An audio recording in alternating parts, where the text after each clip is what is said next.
आपल्याला बघायला मिळतं बऱ्याचदा.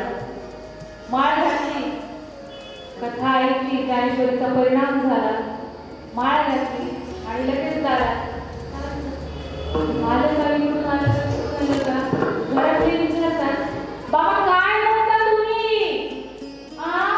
काय बघता? बाबा म्हणतात, विमान आलं का बघतोय? तू का बघायला नाही का आलं विमानावरून खाली न्यायला? काल माळ घातली, कथेचं सांगते, माळ घातली, आज सकाळी तुम्ही लगेच विमान. पेशन्स लागतो, हळूहळू हळूहळू यायचंय. आणि कोणाशी बोलायचं नाही म्हणजे काय, आपण